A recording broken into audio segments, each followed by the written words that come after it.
তোমার ভয় লাগে না? না, আমার ভয় নাই, আমার মৃত্যুর কোনো ভয় নেই। ঘরেও যদি মরতে হয় বাইরেও মরি। সিবি বা পুলিশের আর্মিদের কাছে বলবো যে গুলি কর, আমাকে গুলি কর।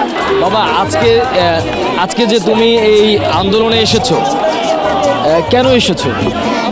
কেন আমি আন্দোলনের বিচার পেতে আসছি। কার বিচার যেতে?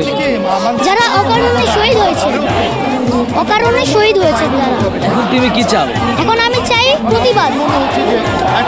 আর আরেকটা চাই যে হাসিনা যেন এই প্রধানমন্ত্রীর চেয়ার থেকে সরে যায় এবং মিজানুর রহমান আজাদ যেন বসে যায়। আচ্ছা, দুই ভাইরা দুই হাত প্রসারিত করে গুলি খেলো, তাদের ব্যাপারে কি বলবো? তাদের ব্যাপারে বলবো যে দোয়া করি যারা যেন জান্নাতবাসী হন। কারণ সে যে অকারণে মানে বলেছে, সে কিন্তু একটা মিথ্যা কথা বলেছিল। প্রথমে বলেছিল যে রাজাকারের বাচ্চারা কোটা পাবে না, মুক্তিযোদ্ধারা পাবে। আর আবার পরে বলছে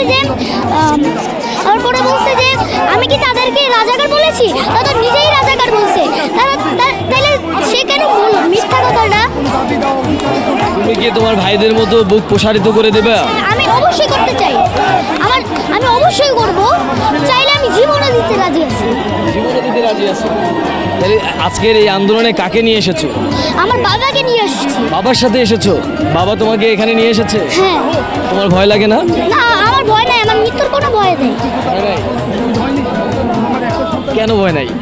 কারণ যেই ভাইয়েরা আমাদের ভবিষ্যৎ চিনে, মানে ইয়া করে যে শহীদ হয়েছেন, তাদের জন্য আমরাও জীবন দিতে পারি না।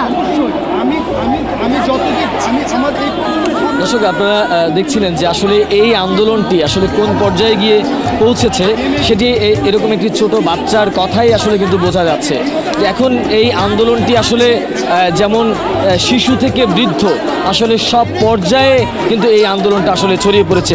আমরা একটু এই যে শিশুটিকে এই আন্দোলনে নিয়ে এসেছেন তারই পিতা, আমরা একটু তার পিতার মুখ থেকেই শুনবো যে আসলে তার সন্তানকে নিয়ে এই আন্দোলনে যোগ দেওয়ার কারণটা কি।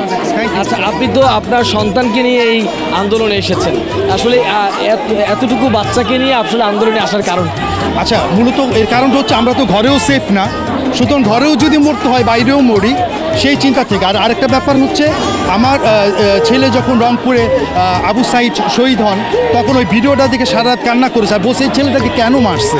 তখন আমি তাকে বুঝাইছি, বুঝানোর পর সে আমাকে বললো, বাবা এই আন্দোলনে যদি যখনই মিছিল হবে তুমি আমাকে নিয়ে যাবা। আমি বললাম যে যদি কোনো সমস্যা হয় তুমি কি ভয় পাও? সে বলছে, কি বলছো? আমি মৃত্যুর কোনো ভয় পাই না। ও মৃত্যুকে ভয় পায়।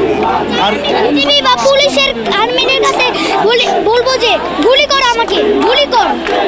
ঠিক আছে, এই হচ্ছে আর কিছু ভাই?